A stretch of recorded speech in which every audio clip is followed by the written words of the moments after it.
আসসালামু আলাইকুম রহমতুল্লাহি ওয়া সম্মানিত দর্শক, আমরা বাংলাদেশের জনগণ সাম্প্রতিক সময় যে ভূ রাজনৈতিক জটিলতায় পড়েছি, এরকম আসলে 200-400 বছরে বাংলার ইতিহাসে কখনো ঘটেনি। আপনারা জানেন যে আমাদের সঙ্গে সবসময় দিল্লির একটা মতদ্বৈততা ছিল হাজার বছরের ইতিহাসে, কিন্তু বেশিরভাগ সময় বাংলা, বিহার, উড়িষ্যা এই অঞ্চল জুড়ে আমাদের শাসকবর্গ তারা রাষ্ট্র পরিচালনায় যে শক্তি অর্জন করেছিলেন এবং বাংলার সম্পত্তি, বাংলার রাজস্ব, বাংলার মিলিটারি পাওয়ার সব কিছুই মানে এমন একটা অবস্থাতে গিয়ে পৌঁছেছিল যে দিল্লির মসনদ প্রায় সবসময় বাংলাকে কেয়ার করত। কিন্তু 1971 সনের পর নয়, ঠিক 47 সন থেকেই বাংলা অবহেলিত। বিশেষ করে যখন কলকাতা থেকে রাজধানী দিল্লিতে চলে গেল ব্রিটিশ ভারতে, তখন থেকে এই বাংলা অশান্ত হলো এবং এই বাংলার গুরুত্ব কমতে থাকলো। ব্রিটিশরা বাংলাদেশকে ভয় পেত। সিপাহী বিপ্লবের সময় সবচেয়ে মারাত্মক যে যুদ্ধটি, এটি ঢাকা শহরে হয়েছে। এনিওয়ে, এখন সেই যে বাংলার গত 100 বছরের, অর্থাৎ 1925 থেকে সেই 2025 সন পর্যন্ত 100 বছরের যদি ইতিহাস ধরেন, তাহলে আমরা এই মুহূর্তে সবচেয়ে ভূ রাজনৈতিক যে জটিলতা, সেই জটিলতার মধ্যে পড়ে গেছি। আমাদের সঙ্গে চীনের সম্পর্ক টানছে, আমরা আবার ছুটে আসছি। ভুটানের সঙ্গে আমাদের সম্পর্কটা কেমন আমরা বলতে পারছি না। নেপাল কি আমাদের বন্ধু নাকি ভারত চীনের বন্ধু আমরা বলতে পারছি না। একইভাবে মায়ানমারের সঙ্গে আমাদের রীতিমতো শত্রুতা শুরু হয়ে গেছে। আর মায়ানমারের যারা শত্রু, আরাকান আর্মি, তারাও আমাদের শত্রু হয়ে গেছে।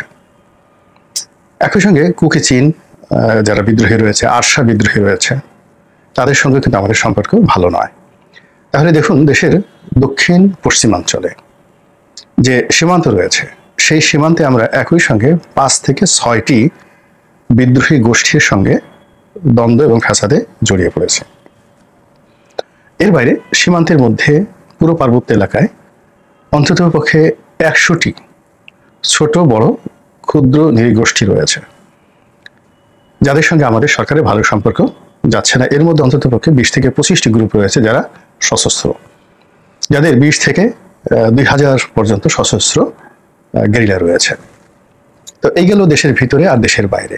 এবার আসুন আমাদের যে সীমান্তগুলো, আগরতলাতে যে সীমান্ত রয়েছে, শিলিগুড়িতে যে সীমান্ত রয়েছে, চাঁপাইনবাবগঞ্জে আমাদের যে সীমান্ত রয়েছে, কুষ্টিয়াতে আমাদের যে সীমান্ত রয়েছে, একটা সীমান্তে আমরা শান্তিতে নেই।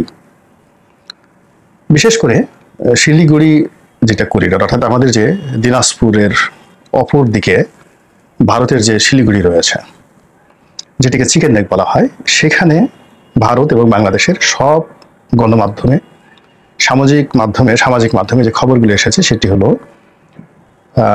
সেখানে ভারত বিশাল সামরিক সমাবেশ ঘটিয়েছে। অস্ত্র, গোলা বারুদ, দূরপাল্লার কামান, এমনকি রাফায়েল যে যুদ্ধ বিমান, সেটাও নাকি তারা সেখানে সমাবেশ করেছে বাংলাদেশের সঙ্গে যে কোনো একটা বিরূপ পরিস্থিতি মোকাবেলা করার জন্য। আমরা এই মুহূর্তে ভারতের সঙ্গে আসলে যুদ্ধ করার মতো অবস্থাতে নেই। স্থল যুদ্ধে হয়তো আমরা টিকে থাকতে পারবো বেশ কয়েকদিন, কিন্তু বিমান বাহিনী কিংবা নৌবাহিনীর সঙ্গে ভারতের সাথে যুদ্ধ করার ন্যূনতম সামর্থ্য আমাদের নেই। ফলে ভারতের এই যে রণকৌশল কিংবা এই যে হুমবিতম্বি, এটি কেবলই মাত্র বাংলাদেশ নয়, বাংলাদেশের উপরে যে রাহু ভর করেছে, চীনের রাহু ভর করেছে, আমেরিকার রাহু ভর করেছে, ইউরোপীয় ইউনিয়নের রাহু ভর করেছে, এবং সেই রাহুগুলো বাংলাদেশের প্রতিটি পরতে তাদের নিজেদের স্বার্থ, ইস্ট ইন্ডিয়া কোম্পানির মতো নীলকুঠি স্থাপন করে যেভাবে বাংলার রস তারা আস্বাদন করার চেষ্টা করছে, ওটার বিরুদ্ধেই ভারতের এই শূন্য সমাবেশ, এতে কোনো সন্দেহ নেই। এখন আমরা এই বিষয়গুলো কিভাবে সমাধান করব? ভারতের সঙ্গে কূটনৈতিক সম্পর্ক বলতে গেলে শুধু তলানি নয়, এটা একটি দাকুমরা সাপে নেউলের সম্পর্ক হয়ে গেছে। এই খারাপ সম্পর্কে সরকার বাতাস দিচ্ছে, এই খারাপ সম্পর্কে বাতাস দিচ্ছে ভারতের পত্রপত্রিকা মিডিয়া এবং আমাদের দেশের কিছু মিডিয়া। ভারতের উগ্রবাদী জনগণ, আমাদের দেশেরও কিছু উগ্রবাদী জনগণ এই সম্পর্কটিকে একেবারে অহিনকুল দাকুমরা সম্পর্কে পরিণত করেছে। ফলে ভারতের সাথে এই সম্পর্কটি রাতারাতি উন্নয়নের দিকে না গিয়ে বরং সংঘাতের দিকে যাবে, এবং সেই সংঘাত এখন আলটিমেটলি শুরু হয়ে গেছে অর্থনৈতিক ক্ষেত্রে, সীমান্তে দ্বিপাক্ষিক সম্পর্কের ক্ষেত্রে, এবং আগামীতে এটি সামরিক বিরোধে রূপ নিতে পারে। এগুলো একটা পার্ট। দ্বিতীয় একটা পার্ট হলো যে এই যে ভারতের সঙ্গে মায়ানমারের সঙ্গে কিংবা পার্বত্য অঞ্চলে আমাদের যে অশান্ত অবস্থা যাচ্ছে, কিংবা চীন, তারপরে রাশিয়া, ইউরোপ, আমেরিকা আমাদেরকে নিয়ে যেভাবে টানাটানি করছে, তার ফলে আমাদের স্থানীয় যে রাজনীতি, অর্থনীতি, আন্ডারওয়ার্ল্ড থেকে শুরু করে সব কিছু তছনছ হয়ে যাচ্ছে। এখানে আমাদের পুরো জনজীবন অনিশ্চিত হয়ে পড়েছে এবং সবার জীবনই এখন হুমকির মুখে। আমরা ভয় দেখাচ্ছি, ভয় পাচ্ছি, আমরা সন্ত্রাস করছি, আবার সন্ত্রাসকে ভয় পাচ্ছি, সন্ত্রাসকে নিন্দাবাদ জানাচ্ছি। আমরা নাটক করছি, যার অবস্থানে আমরা নাটক করছি, নিজেদের প্রতি জুলুম করছি এবং প্রতিপক্ষের প্রতি জুলুম করছি। এ দায় আমাদের দেশের সাধারণ মানুষ থেকে শুরু করে একেবারে সর্বোচ্চ পর্যায়ে সকলের। এখানে এখন ধোয়া তুলসী পাতা কেউ নেই, এটাই নির্মম বাস্তবতা। এবং সেই বাস্তবতায় বিএনপির মতো একটা বড় দলকে ভয় দেখানোর জন্য, তারেক রহমানকে মূল রাজনীতির যে স্রোত, সেই স্রোতের বাইরে রাখার জন্য আরো স্পষ্ট করে বললে বাংলাদেশে তিনি যেন না এসে লন্ডনেই থাকেন, অথবা তিনি বাংলাদেশে এসে বিএনপির নেতৃত্ব গ্রহণ না করেন, এই জন্য নানা মহল থেকে নানা রকম প্রকাশ্য অপ্রকাশ্য প্রতিবন্ধকতা তৈরি করা হচ্ছে। এবং এরকম একটা প্রতিবন্ধকতার লক্ষণ আমরা সম্প্রতি দেখতে পাচ্ছি যে শীর্ষ সন্ত্রাসী সুব্রত বাইন ধরা পড়েছে সেনাবাহিনীর হাতে। এবং এখানে আশ্চর্যের ব্যাপার হলো যে এখানে কতটা নোংরা রাজনীতি যে সুব্রত বাইনকে এখন রিমান্ডে আনা হয়েছে। এবং আপনারা জানেন যে সুব্রত বাইন দীর্ঘদিন ধরেই ভারতীয় গোয়েন্দা সংস্থা র এবং বাংলাদেশের গোয়েন্দা সংস্থাগুলোর যাকে বলা হয় মাস্টার মাইন্ড হিসেবে, তাদের অক্সিলারি এলিমেন্ট হিসেবে, তাদের হাতিয়ার হিসেবে ব্যবহৃত হয়ে আসছিল রাজনৈতিক প্রতিপক্ষকে দমন করা, সমাজে অস্থিতিশীলতা তৈরি করা থেকে শুরু করে আরো অনেক কিছু। অর্থাৎ গোয়েন্দা সংস্থাগুলো বা সরকার এই সন্ত্রাসী গ্রুপদেরকে বিভিন্ন সময় ব্যবহার করেছে এবং এখনো করে যাচ্ছে। তো সরকার যখন কাউকে এজেন্ট হিসেবে ব্যবহার করে, কিংবা কোনো গোয়েন্দা সংস্থা যখন কাউকে এজেন্ট হিসেবে ব্যবহার করে, সেটা রাজপথের কোনো রাজনৈতিক নেতা হোক, যাদেরকে গোয়েন্দা সংস্থাগুলো টাকা দিয়ে বিভিন্ন গালাগাল করায়, কিংবা কোনো সন্ত্রাসী হোক, কিংবা পুলিশ কর্তা হোক, কিংবা কোনো বুদ্ধিজীবী হোক, যখন এদেরকে আর প্রয়োজন হয় না তখন এদেরকে জবাই করে ফেলা হয়, মানে এদেরকে বিভিন্নভাবে শেষ করে দেওয়া হয়। তো সেই দিক থেকে আপনি যদি সুব্রত বাইনের সেই উত্থান 80-র দশকও তার থেকে যদি আজকে ধরেন, তাহলে সে একজন বৃদ্ধ, এবং তার পক্ষে এখন একটা খুন খারাপি বা তারেক রহমানকে খুন করা তো দূরের কথা, এখানে ঢাকা শহরের একটা টোকাইয়ের সাথে ঝগড়া করে তার টিকে থাকা সম্ভব নয়। এটি হলো রিয়ালিটি। কিন্তু সে যেহেতু দীর্ঘ সময় ধরে ভারতের গোয়েন্দাদের হাতিয়ার ছিল, বাংলাদেশের গোয়েন্দাদের হাতিয়ার ছিল, ফলে তার কাছে রাষ্ট্রের অনেক গুরুত্বপূর্ণ তথ্য রয়েছে।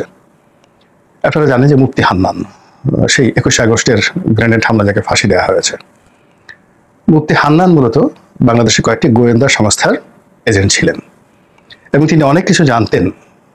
ফলে গোয়েন্দা সংস্থাগুলো ভয় পাচ্ছিল যে তার এই বক্তব্য যদি দেশি বিদেশি গণমাধ্যমে চলে আসে, অনেকে বিপদে পড়বে। এই কারণে কিন্তু মুফতি হান্নানকে জীবন দিতে হয়েছে। একইভাবে এই সুব্রত বাইন, এখন এই সুব্রত বাইনকে গ্রেপ্তার করা হয়েছে কুষ্টিয়া সীমান্ত থেকে, এবং তার মুখ থেকে যে জবানবন্দি এসেছে সেখানে বলা হচ্ছে যে তাকে বিগত সরকার ব্যবহার করেছিল বা তার উপরে দায়িত্ব অর্পণ করেছিল তারেক রহমানকে লন্ডনে খুন করার জন্য।